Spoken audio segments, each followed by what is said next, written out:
अभी एक बहुत ही ज़बरदस्त कोटेशन पढ़ा।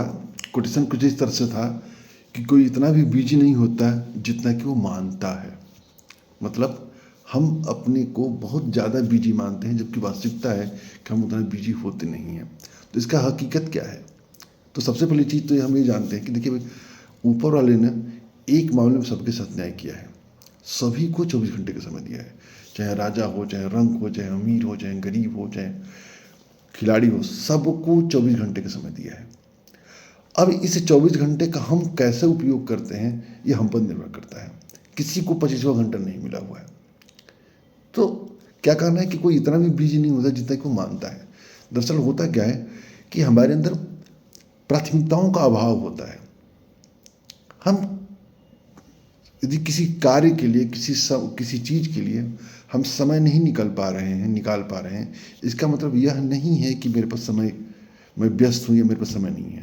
दरअसल वो हमारी प्राथमिकता सूची में नहीं होती है। एक हमारे जानने वाले थे, बहुत ज़्यादा बिजी रहते थे, सुबह से लेकर शाम तक। उनका एक बिजनेस था, सुबह बिजनेस पे जाते, शाम को आते, देर रात को आते, कहीं कोई बुलाता तो कहीं आते जाते नहीं थे। एकदम वो था, कहते थे कि मरने की फुर्सत नहीं। पता नहीं लोग कैसे कहते थे कि जिन्हें मरने की फुर्सत नहीं है वो जिंदा कैसे रहते हैं।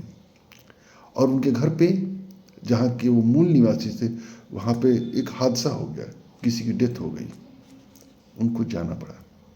वो गए, दुकान पे जो भी उनके होते थे उनको सौंप करके, उनके गैर मौजूदगी में 3 दिन 4 दिन बढ़िया से दुकान चला और गए फिर आए। मतलब क्या कि जब इमरजेंसी पड़ी तो उनके लिए समय निकल गया।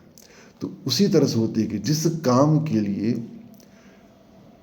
हम उस काम को प्राथमिकता सूची में रखते हैं उसके लिए समय मिलता है, जिसके लिए प्राथमिकता सूची में नहीं रखते हैं वो काम नहीं, तो समय नहीं मिलता है। तो सीधी सी बात है, यदि हम बहुत ज़्यादा बिजी नहीं रहना चाहते हैं तो ज़रूरी है कि हमें कल के दिन के लिए आज से ही हमको प्लानिंग कर लेना चाहिए। हमको कल क्या क्या काम करना है। बेहतर तो ये होगा कि हम एक डायरी बनाएं पर डे का, उस डायरी में कल जो हमको काम करने हैं उनको नोट कर लें, और जिन जिन काम को हम कर लेते हैं उसको हम काटते जाएं। इसके अतिरिक्त एक और काम कर सकते हैं कि भाई, किसी भी काम को 3 तरीके से हो सकता है।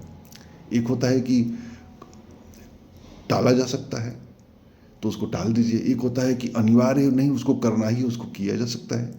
और एक होता है कि किसी को सौंपा जा सकता है। तो हमें कुछ ऐसे काम होते हैं जो दूसरों को सौंप भी सकते हैं।